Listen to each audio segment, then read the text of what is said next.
Hello, I am Ashley Olauson, the Executive Director of the Alliance for Women Film Composers. Welcome to the weekly Inside Sessions. Today, we're very lucky to have with us our AWFC Secretary and board member, Esin. And she will be talking a little bit about our Spotlight series that we have going on, of which she is the co-director. And then she'll be introducing Valerie and Sarah. So thank you guys again for joining us. So I just begin. Again, thank you so much for joining us. I would love to talk about our Spotlight program a little. We started this committee last June, and it has been so inspiring to interview a lot of our members and get to know them more personally, hear their music, find out about their journeys. Our mission is to amplify Alliance's members' achievements and spread the word about their success and work so that we encourage the industry professionals to hire more women. And our goal is to cover all of our members from different career levels, different career paths, different backgrounds, ethnicities, nationalities. We always keep seeing the same people in the press, but we know that there's so many more women out there doing incredible things. And that was the motivation behind using our platform to amplify all of this. There are only two conditions that we require for you to be eligible for an interview with us. One of them is that you're a current member in good standing, which you all are. And then the other one is, as you might know, we have a composer directory on our website. And when we do events with other organizations and such, we really encourage people to look at our directory and find composers from there. And in order for that to continue, we ask for you to update your profile with your updated bio, website, headshot, whatever you want to put there, socials. So once you do those two things, you are eligible for an interview. We hope to cover all 500 of our members, and we're going to do that sooner rather than later. But we also want to do it strategically in the sense that we do it around your album release, movie premiere, or whatever career milestone you have. But for us to schedule this, we would love to know in advance so that we can do that. And we prefer that you reach out to us directly as opposed to via a publicist, because as you know, we are a nonprofit organization and anyone is eligible regardless of a campaign. So if you'd like for us to feature you, or if you want to join us as a volunteer to help us interview more awesome women, please email us at spotlight@theawfc.com. And I'm going to write it in the chat, or maybe Ashley can write it. So Nami Melumat spearheaded this whole idea last June, but we couldn't have done it without our wonderful volunteers and some other current and past board members. I would like to thank them really quick. So Catherine Joy, our current president, Daisy Cool, who's one of our new board members, and Catherine Dern, who's an amazing past board member, and our lovely volunteers, Valerie Manahan, Gia Rishidat, and Kezia Tomset. So Valerie has been a driving force behind all of this. She has gotten so many interviews done. In my mind, she's our spotlight goddess. Because she's a writer, she's also so helpful in giving us suggestions and feedback. So we really, really cannot thank her enough, and I'm so glad she's here today.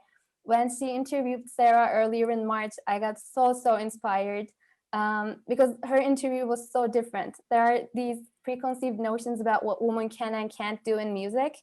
Like, we're not expected to be good at electronics or play theremin or do horror or whatever, which is so wrong. And Sarah does a wonderful job proving that all of this is wrong. So I just want them to take it away and just show us it all. Thank you so much, Esin. You've been So Sarah is a really unique, I call her a composer inventor. Hello, Sarah. So we have done a interview of hers that we're going to be putting up soon, I think in the next month. So you can see a lot more about her work. But let's start with our discussion today. I have some questions for you, Sarah, about your broad sound palette, because you do a lot. You didn't mention the robotics that she does. Oh, I forgot. Yeah. So Sarah works with electronics, Max, the theremin. You create your own musical instruments and you combine them with Baroque and Renaissance instruments. So if you could, please tell us all about that. Yes. So as we're such a select group, feel free to sort of throw in any questions. I always find it really, really hard to explain what I do, but in my head, it's all stitched up. So this is the sort of obligatory room full of kit photo. And this was when the Moog lab came to the UK and with the system, the old System 55 Moog. And yeah, so I just have this very odd background where, to cut a very long story short, I was into music from childhood and studied classical instruments. But also at the same time, literally since I was old enough, or before I was old enough to speak, I was really, really into getting inside sound. I would play around with tape recorders and make really odd stuff with record players, which was the technology we had when I was a kid, to make sort of trips to the moon and all of that. And the two things, it was like the never the twain shall meet. I was doing like sort of notation based music, what I call lattice based music, and then making all these sounds. And I got better and better at music, and I've also sort of been performing a lot in the sort of folk clubs around North London. I was getting better and better at music, particularly early music. And I got offered a place at Trinity on a Saturday morning. So Trinity's a music college. And I was there ostensibly to be an early music person. This was when I was a teenager, but I fell in love with the extemporization and the composition. It was like, finally, I'd sort of found a home for myself. But then when it got to going to music college, everybody wanted me to go back to being, the composer who writes on staves. And that, I love that, and I still do that stuff. But there wasn't really a natural home for me to sort of put my sort of classical type notation based music together with what I call the getting inside sound, getting beyond the notes and getting inside the notes and teasing out what's going on timbre wise and all that. So I kind of took a swerve, which was a very interesting move, not necessarily a great move in terms of staying on track as a musician, but it really served me well in the long run, is I went to study electroacoustic engineering. So I actually did an engineering degree, very hardcore, maths and Fourier transforms and all of that stuff, and building acoustics and psychoacoustics. And from that, I've just got this toolkit in my head where I know how to turn sound inside out. So if I get a target sound in my head, I kind of know how to get there. So it meant that it took a long, long while for me to get accepted again into the sort of professional music fraternity. But then I knew when I finally sort of managed to find my place as a composer, sort of going out on the stage, writing for theatre, and more recently for film, I knew that I had something that other people didn't quite have.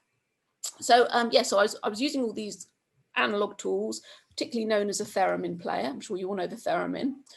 But also then, I don't know, around 2000 or so, I started going out with Max MSP, which I'm sure many of you know, which is a graphical programming language where you can build up music from constituent parts, from putting together little functional units together on the screen. So it's a bit like getting all the kit out one box at a time from a studio, but the boxes are virtual and then you tie them together with virtual cables. And that was all very well, but I was creating this more and more complex music, and it was sort of getting more and more and more into the machine. And I was going out on stage and it was bombing, and it was like awful, because I'd sort of started off as a classical musician and a folk musician, and I kind of knew that feeling when you've got the room in the palm of your hand. And I'd lost it because I'd gone down this route, and it was kind of obvious why after a bit of thinking, which was that I had lost the coupling, as I call it, between my gestures and my sounds. Because, it's like the old cliche about, are they playing on their laptops or are they emailing? And that was going on with me big time. So I started to sort of go back to principles and think, okay, what do I need to change? And I studied, because I kind of had a hunch where I needed to go.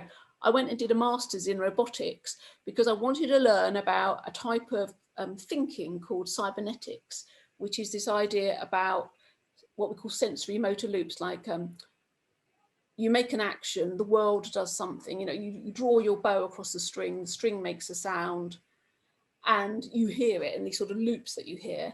And I was thinking, I'm sure somewhere in all of this I can figure out how to do this high-tech stuff, but make it sort of meaningful to me again as a musician. Because and and I just kind of didn't want to throw the baby out with the bathwater. So yeah, so I slowly started to think, okay, how can I get rid of the laptop and start bringing gestural sound back into my music? Well, of course, I already played something gestural, which is the theremin, because, you know, theremin, it's all about sort of moving very carefully in the air around your aerials. The first sort of thing I started doing, this is 2004, was this, where I'm using theremin and picking up its incoming pitch and then using that to control samples. It's a little demo video. So here, this is like the pitch going up and down, and you can see the spectral wave going up and down. And then I would use that information to control playback speeds of samples, which hopefully you'll hear in a moment.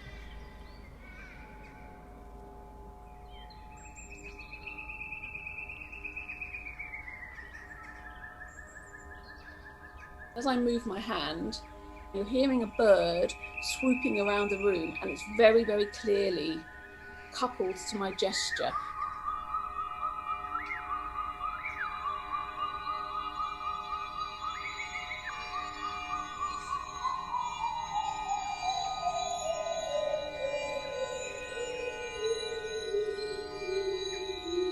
Now by the altar.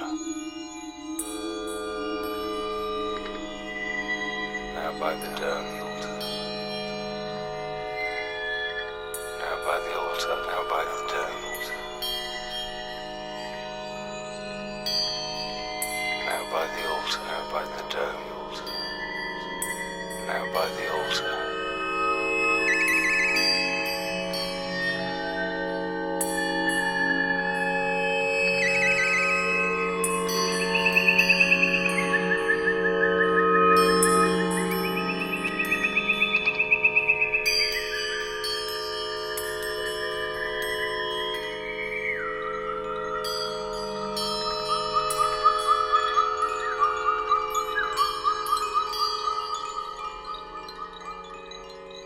And I was thinking, yeah, well, that's sort of getting somewhere because I've sort of brought the gesture back, but there was something else that was missing. And that was what I'd call sort of real world richness, because the theremin's a wonderful instrument, but it's a pure sound, you know, it's sort of sawtooths or sine waves, or you will play through it.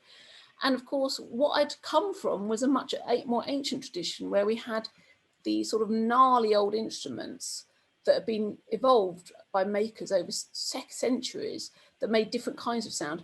And so I started to think, can I bring these sounds back into my electronic music? And that's kind of where I was going from about 2004. And it's kind of the sort of journey I'm still on.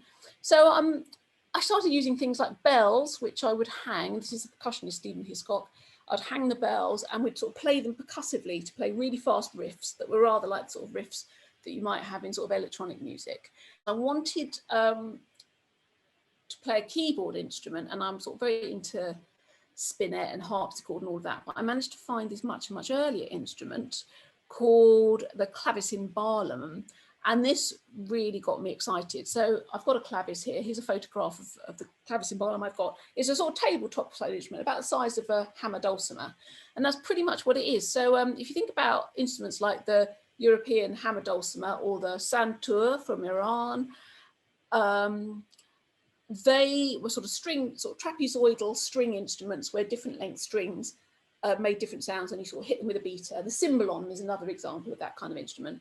And if you imagine, I don't know, early 14th century, people said, oh, hang on a minute, we could put keys on this instrument and pluck the strings, and we'd be able to play it much more dexterously.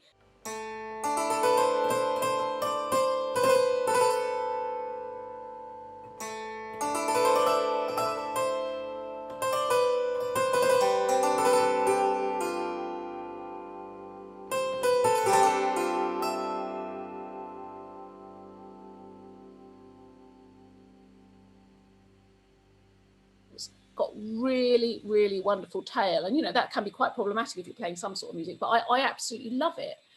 And the other thing is you can get to the strings.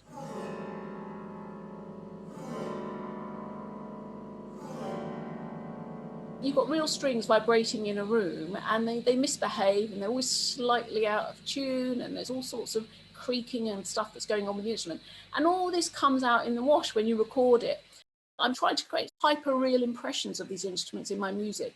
by doing very simple things like doing close-up mic recordings and slowing them right down so you can hear all the gnarl in them, and looking for, I spent ages obsessing about the algorithms that do the best time stretches that don't sound too artifacty, and looking and reversing them so you can hear them. So I mean, here's an example, just a little tiny simple piece. Here's a piece called Suck, a little bit of that, where you can hear I'm using bells, those beautiful Whitechapel handbells from East London, and clavis, and the clavis is playing backwards and the bell's playing forward, and I've slowed those instruments right down. And then the other thing I'm doing is I'm just doing harmonics on a violin, and again I've just slowed it all down. It's just like a little almost quasi improvisatory thing, but it's about the sort of richness of the texture, where I think if you hear it, you might think you're listening to something that's had a lot of electronic manipulation, but actually it's just everything slowed down with a bit of reverb.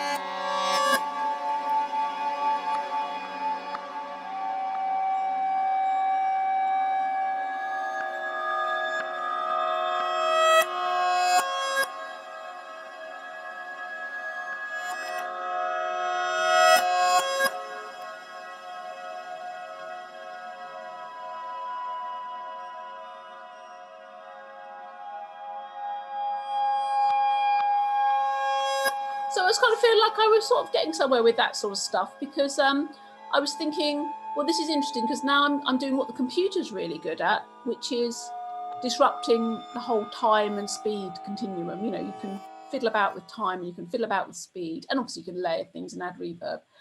And I'm using what the instruments are good at, and then I've been, which isn't so significant for film work, but I've been spending a lot of time, because I'm using this in an opera that I'm writing at the moment, Giant, and I use a lot of these techniques on stage, finding ways to make them playable. And actually what it's about pedals, like old school pedals. I just set everything up on pedals, and also timers. I'm really good at setting up things at certain points in pieces and finding clever little triggers. So it almost seems like, how did she know when that was going to happen? Because I just sort of practice the timings. But for film, this is sort of really rich pickings, because you've got a sound palette that suggests certain parts of the world. You know, if I play this on a bad way on the wrong day, it's going to sound like The Third Man, and I can never get past the fact that people think it's an Eastern European spy movie. But then if I do it well, you know, it can sound sort of really otherworldly, and it, to me, it sort of sounds, it doesn't sound out of place in sort of folk music, actually, from anywhere in Europe and actually beyond. Sort of, it's one of those instruments, sort of parallel development. So that's the sort of thing I'm very into. Then the other thing I started to feel was that I'd got all these instruments and I'd run out of hands to play them on stage. And that was the other thing I was losing, because I was starting with stage, but then this stuff was being sort of applied to film and theatre. And I thought I rather liked it when the machine was doing loads of stuff and I kind of did something else on top. But again, that felt a little bit karaoke. So I thought, okay, so what if I actually built physical instantiations of the riffs that I'm playing? So I started to muck about with building robotic machines that could play riffs. And this is one that sort of stood me in good stead. It's had so many versions because it keeps falling apart and then me rebuilding it and finding ways to put it into flight cases. I mean, it's been to America, it's been all around the world now. So this was when it was looking quite nice, when it was new, and it had a lighting display and everything with it. It's called the Ealing Feeder, which I can explain why later, but the Ealing Feeder was basically a big knob in Battersea Power Station in London that they used to pull on a Sunday afternoon to make more power. And when I saw the words Ealing Feeder, I thought, I've got to call it that. And so here it is, and it's sort of gigging capacities. This fits into a flight case. And here's an example of what it can do. So this isn't a riff, just playing this because it demonstrates it. A friend of mine who's a bioacoustician, Dan Stowell, had found a way to automatically transcribe birdsong because he's counting species that way. So if you imagine the bird's flying over and he goes, oh, that's 2 sparrows, 1, you know, pigeon, not pigeon, 2 sparrows, 1 blackbird, whatever, 1 bullfinch. And he does that by capturing the sound and automatically transcribing its frequencies. And so as an experiment, we used that information, and I wrote a patch to put that information about the bird song into the bells. So what you're hearing here, this is what I call hands-off music, because it was a dawn chorus in, I think it was Latvia, and it's being played through this machine.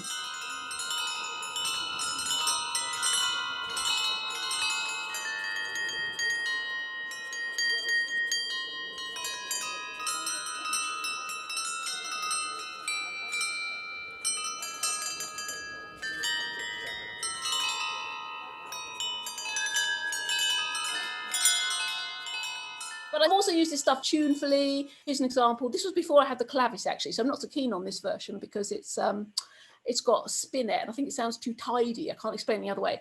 But this is Camberwel Beauty. Camberwel's a place in London that I love, hence the name.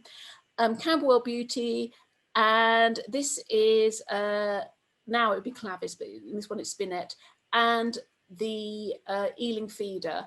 And yeah, it kind of beds in really well with other sounds. And so you'll see me perform with this live, but I've also recorded it a lot. It ended up in one of the films I did recently.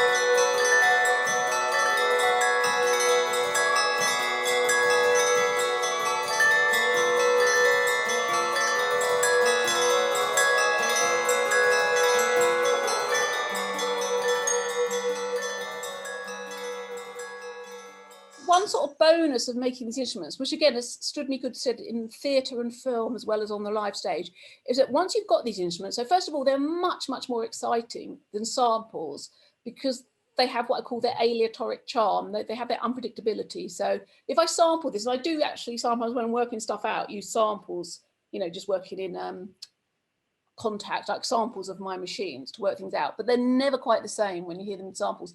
Because this is uneven, this plays slightly unevenly. The hits are never quite the same twice. And it kind of slightly sort of creaks as it's playing because it's homemade and homespun. And so it's exciting to watch, you know, I think, because it's got sort of gets a sense of jeopardy about it. But also it's sort of spatialized in a very particular way because there's a real object in the room. And, you know, with good mics, you can pick that up, especially when you sort of getting close. So you've got like a sort of fly's eye, sort of fly's ear, if there's such a thing, fly's ear view of it. And you can create really wonderful effects that just don't translate into samples. But the other thing that I found very exciting about it was that because it was a machine and I was driving it algorithmically, I could get it to do stuff that I couldn't do by playing it by a keyboard. So a very simple example is what I call the double, which is an old sort of Baroque technique where you take a note, so you play the tune once and then you play it again. So say you've got it going in quavers, eighth notes, then the double adds an extra note on the 16th note between them. And usually what you do is you sort of make that certain interval away. So I've been trying this double technique and I was really, really surprised with it. Well, I'd write quite a fast tune. If you listen to Camberwel Beauty, you can hear doubles at the end of Camberwel Beauty. But here's another example. This ended up in the film Amulet when there's a van sort of driving through this tunnel in London called Rotherhithe Tunnel. And it's a double. So what's going on is I wrote a very simple riff for the bells and then I created, I think, 2 doubles over the top. So triple, if you like. And it's great because it kind of doesn't feel like composed music anymore. It feels like I've kind of set the conditions and turning the handle, and I couldn't have actually come up with this myself. It's all sort of like slightly one step removed. And what I like about it is it kind of isn't entirely discernible as a notey thing, and it creates what I call sort of a metal haze.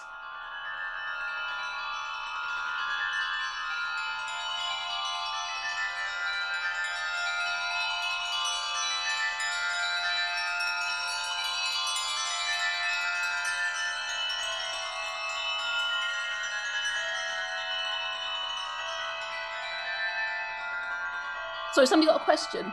Well, I was just going to say, does that mean that would be what essentially that means is that that's not something anybody could actually play? That's something that you have to have a computer help you play? Yes, that's right. Yeah, so I've written a tune that actually I probably couldn't play the actual tune itself, although it's not that difficult. And then and then algorithmically it's adding to the tune, but it's playing physically in the room. So you're physically seeing it do it faster than a human could do it. And obviously you can record it as well. And yeah, so it's an odd thing, and I like it because it's forcing me, because I think there's this thing I call 5-fingered music where because I've played the piano since I was a kid, like when I go to the piano and play, I hit certain chords because it's all in there, and it's really, really hard to get away from 5-fingered music. It's partly about all that stuff you learnt, but it's also about the fact you've got a stretch like that. And then if you make machines write stuff, you can kind of augment, it's like cyborg culture, isn't it? You can augment your thinking, because you can think, well, that's how fast they work and they stretch that far. Okay, so what if I turn that stretch into that stretch? And what if that fast became that fast, you know? And so it's a way to sort of get away from yourself, if that makes sense, get out of the way and leave it. But you kind of got to set up the conditions, otherwise it's just unlistenable. You did at one point we talked and you said just because you could do it doesn't mean it was a success. Yeah, that's an old robotics stuff. Just because it worked, this is like with algorithmic music, just because it worked doesn't mean it's a success. Okay. And that's a big deal in algorithmic music. I mean, so that's it. So I'm sort of in this hybrid place. I don't know what I'm doing is called, but it's kind of using the techniques of algorithmic music and electronic music, but it's using the real world richness of these ancient instruments. And I love the fact that you can use these techniques to make sort of hyper real experiences of these real world instruments. And I love how it's allowed me to put gesture back into my music. You know, because when you hear a singer, you can tell how they were feeling because you're hearing their breath. And when you hear a stroke on a violin, maybe not when I'm playing the violin, but when you hear a stroke with a really good violinist, you know, it's an emotion transmitter, and you kind of want to not lose that signal. And it's really hard not to when you go into sort of computer land, if that makes sense. Could I ask you about infrasound? Yes, yeah. So that was, to me, an absolutely fascinating thing that you were mentioning about the concept of infrasound, because you've been doing a lot of work on that, and it's really really influential. So if you could you tell us about infrasound? What is it, and why would a composer be interested in make use of infrasound? Okay, yes. So are you already familiar with the term infrasound, or should I say a little bit about it, just in case people are watching this later? So yes, so when you think about, when you go to a school textbook and it says about physics book, and it tells you about the limits of human hearing, we always hear this figure 20 to 20k, as in 20 hertz, just off the bottom end of the piano, up to 20 kilohertz, where, you know, you have to be a teenager, you know, a kid to hear 20k. By the time you're a teenager, you've lost the last few kilohertz, haven't you? And there's this idea that everything below and outside that is junk, you know, you don't hear it, you know, acoustically speaking. And there's particularly this idea that everything below 20 hertz is, you know, sort of, how to describe it, like the throbbing of lorries outside, and, you know, the odd distant earthquake and things like that. And it's kind of like, they used to say it was the thing that caused the fatigue of modern living in the city. There's a quote where it talks about that. So that's what infrasound is. Infrasound is sound below 20 hertz. And it's this weird thing where if you work, which I'm sure you all do with sound, and you just do a frequency sweep down, boom, which is, by the way, I'm not going to attempt on Zoom because you won't hear it on Zoom, boom, like that sort of down. When you get to 20 hertz, it's quite striking. It's literally like stepping into the abyss. It's like, where did the sound go? Like your ears just go like that, you know, your ears. And actually, I should point out clearly, to even get that far, you've got to have a system that can play down to there, which a lot of people don't necessarily have if they're not composers or sound designers. So yeah, so this 20 hertz thing, what it feels like, the stuff below 20 hertz, if you flood a room with airborne sound below 20 hertz, it's kind of what I call feel sound rather than hear sound. It's like you sense it, but it's more about a feeling of energetic air, sort of, you know, you've probably been in the room with it, rather than something that you hear. And I'm so sorry. You were saying that that sounds that kind of sometimes makes you feel like you're being haunted, right? Yeah. So basically, the whole story is there's this weird thing that went on where I realized, well, okay, so the textbooks are telling us this is junk, it's the stuff you don't want in cities. But then if you look at this photo, this is a pipe organ where you can see a teeny tiny man at the top fixing the organ. Here's another, that's some men fixing the bottom of the pipe. How big they are. There are pipe organs all around the world that create infrasonic notes, and they're doing it for a reason. And you ask the organ builders why, and the players, and they'll say it's the wow, it's the thing that creates the sense of awe in the music. And like if you looked at a Messiaen, there's bits where he talks about the hammers hitting the anvils of the apocalypse, and that's where he puts in the infrasonic pipes. And then this really freaky story where I read up on this physicist, Vic Tandy, so it's very much a rational human being, physicist, and he thought he was being haunted. Every time he went into his lab, he was having these spooky sensations. And being a physicist, he tried to work out what was going on. To cut an extremely long story short, but you can read it up, he found that there was a faulty ceiling fan in the corridor, and it was flooding his room with infrasound, and it was spooking the hell out of him, and it was creating this thing called nystagmus that does this with, like, if you do that with your eye, where he was seeing like little things in the corner of his eye, and it was just creating a general spook.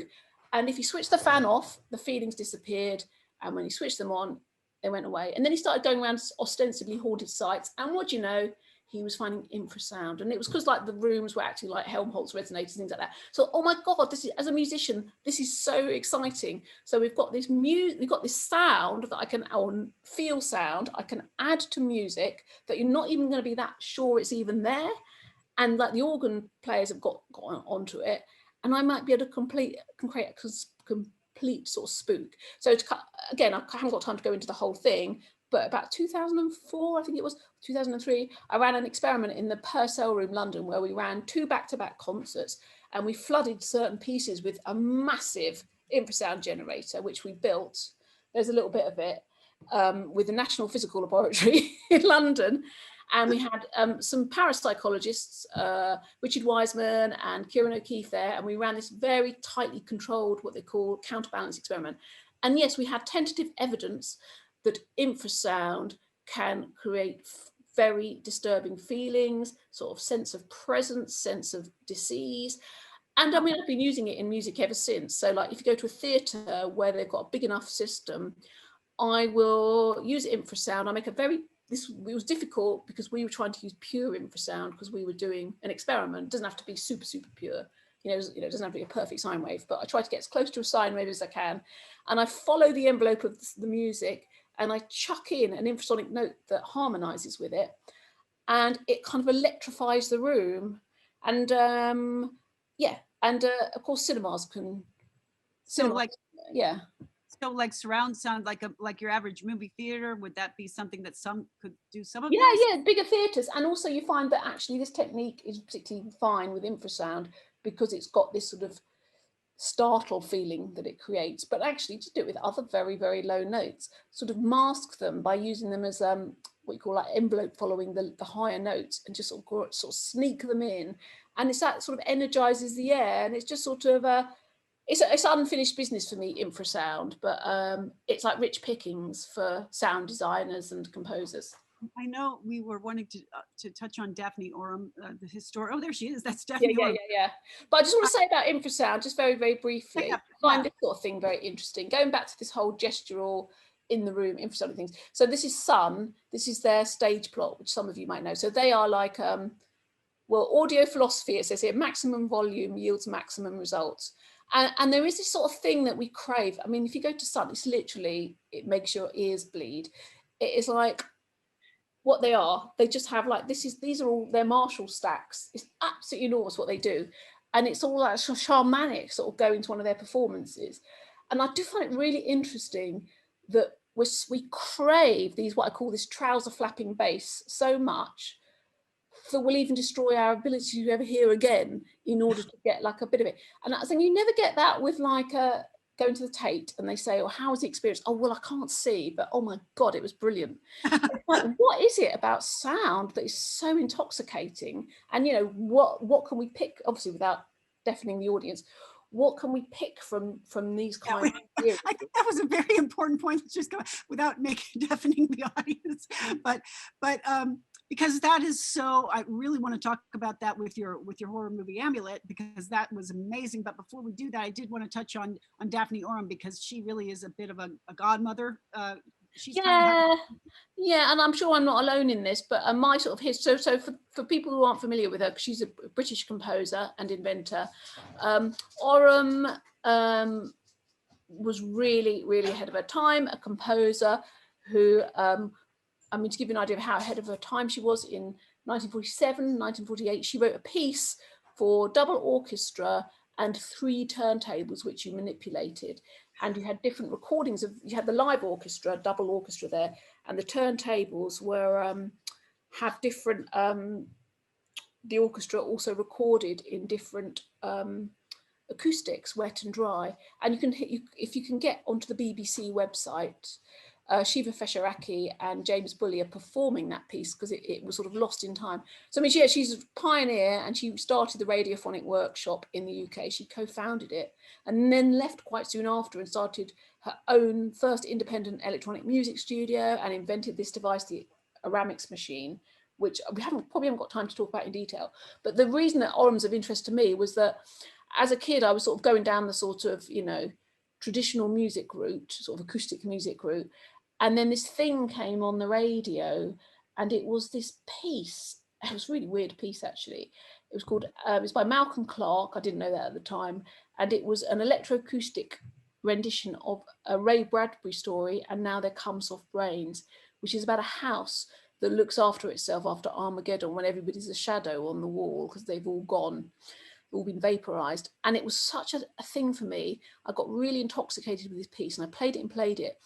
And then I wanted to find out what this stuff was. And I went to the Watford Library, which is a small town or suburb of London, just north of London. And obviously there wasn't much on that kind of thing in the Watford Library. But what there was in this thing called the Groves Dictionary of Music and Musicians was this photo of Orum. I didn't know who she was or what she was doing at the time. It was literally like somebody had shown me sort of an exotic sea creature that they'd found and hadn't given me the map to get there, if that makes sense. But I looked at this photo and I thought, I don't know what she's doing, but it's something to do with sound and gesture and painting. And I wanted to do that. And it was kind of this photo that made me sort of really research radiophonics and make the switch into electronics and electroacoustics. And there wasn't a home for people like me. I mean, going back sort of early or sort of mid 80s, there wasn't really home for people like me then in sort of conservatoires. And yeah, I mean, I think she's just wonderful. Her music's astounding. Very briefly, she co-founded the Radiophonic Workshop, which was a sort of an amazing pioneering kind of like department of the BBC radio and TV, where they would, mainly radio, where they would be making electroacoustic soundtracks, mainly as production music. It was sort of undervalued. This is some slides from her machine where she would she invented a machine called the Aramix machine, because like me, she was trying to make things more gestural and trying to get away from sort of regimented square waves and sine waves. She talks about how she found square waves and sine waves about as interesting as porridge in one of her treatises that she wrote. And yeah, so she was found a way to draw gestures on glass, so these are waveforms, and read them on her machine. So she would draw pitch and reverb and volume envelopes on this machine on celluloid, and then that would run through the machine and create sound. So she was it was like a sort of weird missing link between sequencing and synthesis. And somebody I know, Tom Richards, has built a mini Aramix machine, which was her follow-up machine, which she never actually built. And she wrote some of her music. It's just fantastic. What date is that? 1965, Pulse Persephone. Again, it's all acoustic instruments stretched and slowed. Oh.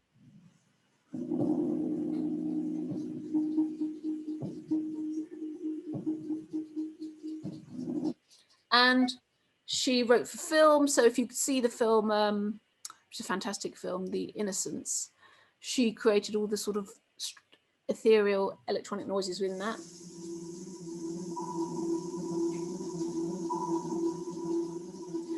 What I love about her music, it's got a real brooding quality about it. Well, I wanted to actually talk about, yes, exactly, Amulet. Yeah. Because I put it in order, about a question. Yeah. So how are we doing for time, by the way? I haven't got a watch. Yeah, we got about 15 minutes, but I was going to say for Amulet, because that was a real triumph at Sundance last year, and especially for you because of your score that you created. And it's a horror movie, and it's an unusual horror movie. So we need to talk about how they came to you. Yes. And yeah, tell us about what is Amulet and how did you create that score? Because it's been really like taken all of your background and put it into a great that we can actually watch on Amazon Prime right now, actually. So go ahead. In the US, not in the UK. So I should point out, Oh, yeah, sad situation in the UK is that this film went to Sundance in early 2020. Then because of COVID, lots and lots of films have been lost. They're in the pipes somewhere, and it just hasn't been seen in the UK. So I haven't even got a copy of it. I mean, it's completely potty situation, but I know it's going to appear because slowly things are reopening in the UK. But yes, so it was written and directed by Romola Garai, and I can't say too much about it, but I suppose she's created a film that lures you in thinking it's the usual horror tropes and then turns it on its head in a very interesting and quite sort of politically dynamite way. That's all I'll say on the matter.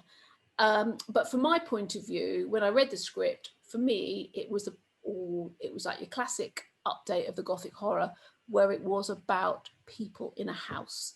And so for me, it was like the house was the extra character, and I was really, really keen for the spook in the music to emerge from the house. And so I just sort of chucked everything in, all the sort of tricks. I mean, just to give you a couple of examples, there's a sort of fetid, sort of slightly oppressive parlour, not fetid, but sort of slightly oppressive parlour where they can hear some noises off from something or someone. And so again, just going back to my beautiful handbells, they sort of make an appearance. And these are the handbells massively time stretched, where I've got Stephen, the percussionist, to play a riff, and then massively time stretch it and sort of worked it in with violins and yeah, and the clocks on the mantelpiece. I thought I heard like a violins into a wolf call. Did you use like is that like a sound design? Yeah, I mean, yeah, I think what's going on is that I tend to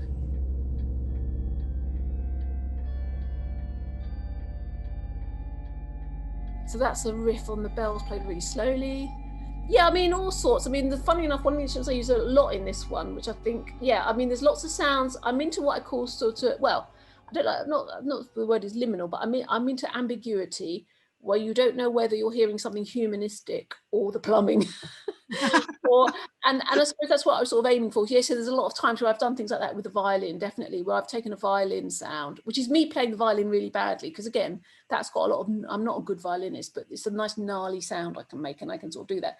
So I mean, here's another example, and I was quite pleased because this was actually a contrabass recorder, and I was quite pleased as a recorder player to get my recorder into horror film. But again, I'm just like abusing the contrabass recorder, overblowing it. And so basically there's a creature that you don't quite know what it is, and it's in the plumbing. And so with this one, I mean, I'll talk over it a little bit. It's just recorder being sort of blown into harmonics as he's sort of looking around the boiler and the cistern and things, and a bit of water phone.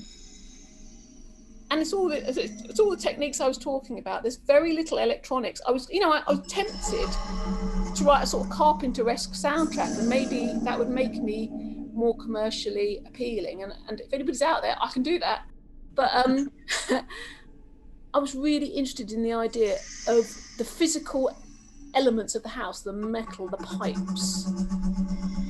So it was like the house was doing its thing.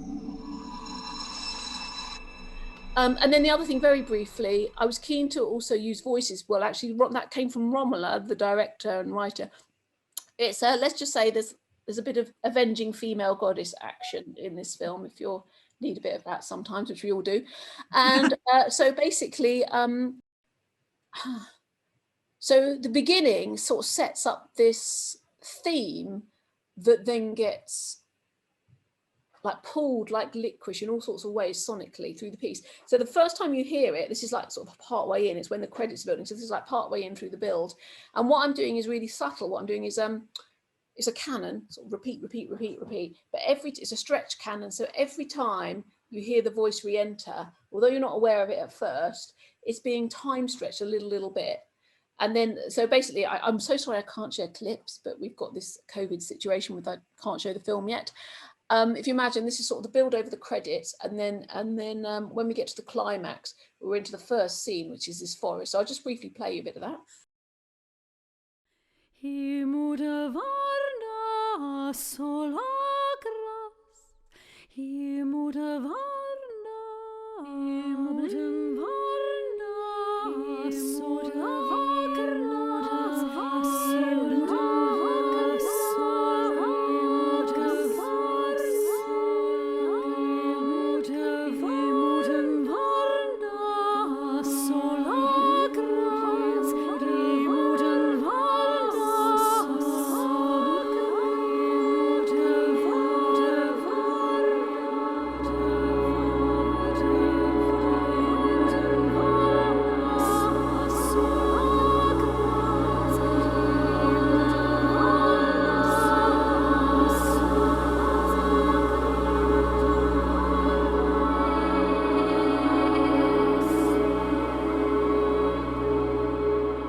There's no electronic sounds, it's all sample manipulation. The bass notes are the bells slowed down, and obviously it's the voice being stretched and stretched and stretched.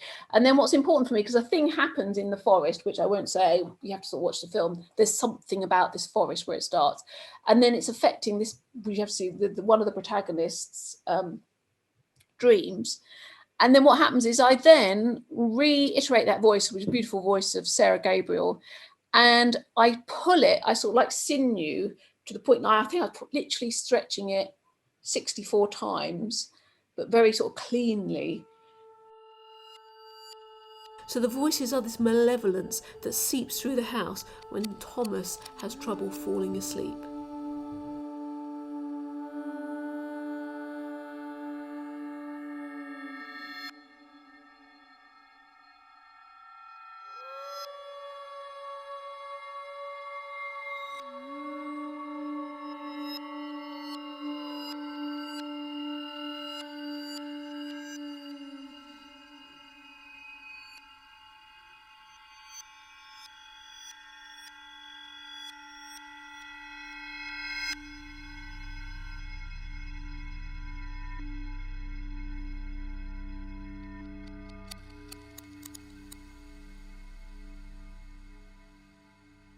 I love working in horror, and the Radiophonic Workshop, they were accomplished scorers of horror.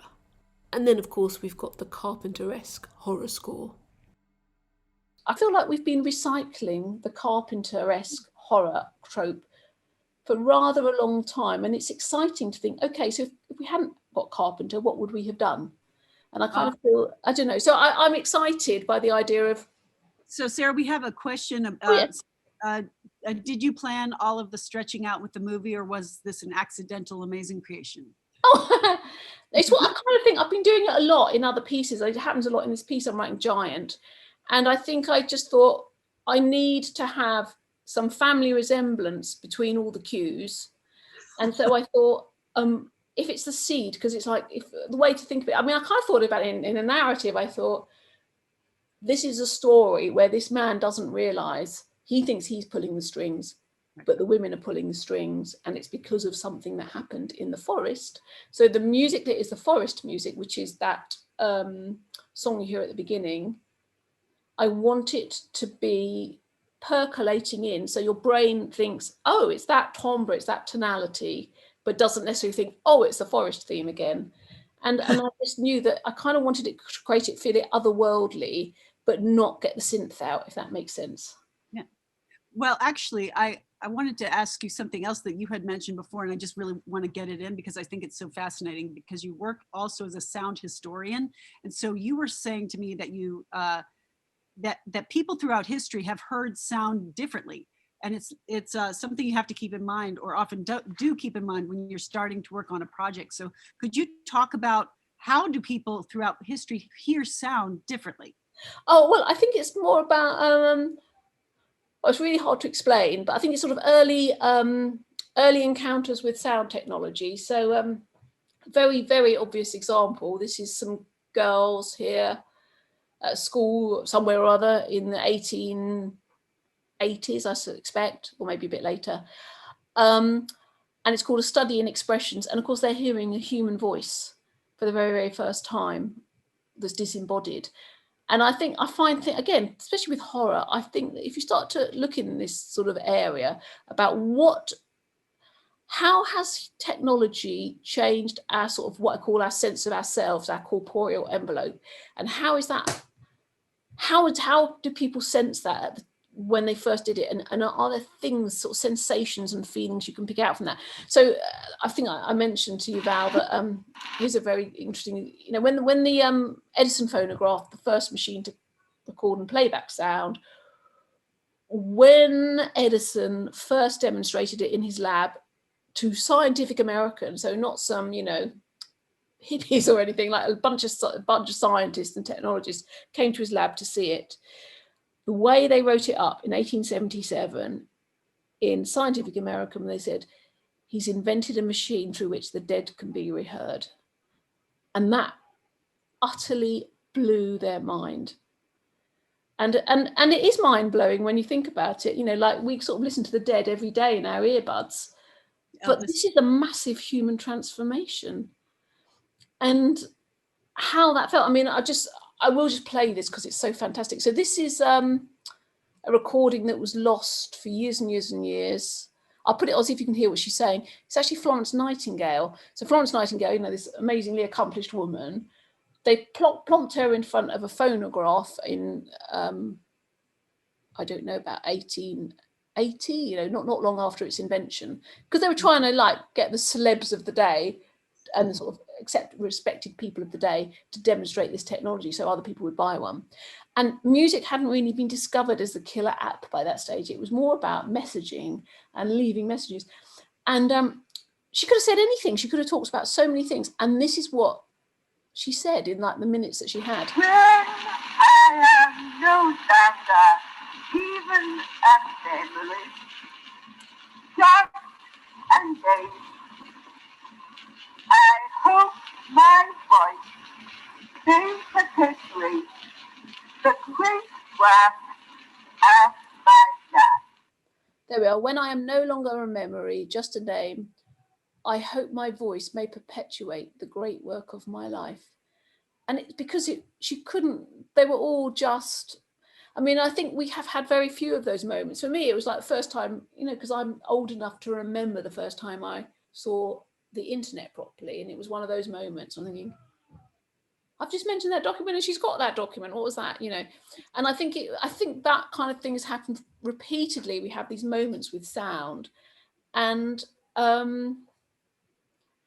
I love the, you know, it's happened with radio, like with the early radio, which was about the fact that you could talk to a disembodied voice. And I found this sensation, this what do you call it?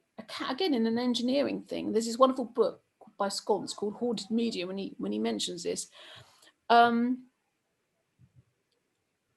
was this piece of writing, and they said it was they tried to imagine what we would now call cell phone technology, because they had radio, and they're thinking, God, you could send voices across the world with this.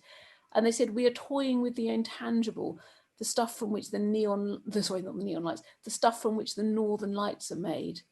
And then he sort of said, you know, you can call someone with your electromagnetic voice, and a small reply will come, and they will say, I'm at the bottom of a coal mine, or I'm in the Andes, or perhaps, and this is the really spooky bit, he then said, or perhaps in spite of your calling, no reply will come. And then you'll know that your friend is dead, and it will feel like Ghost World. And this is like what they were writing at the beginning of the 20th century.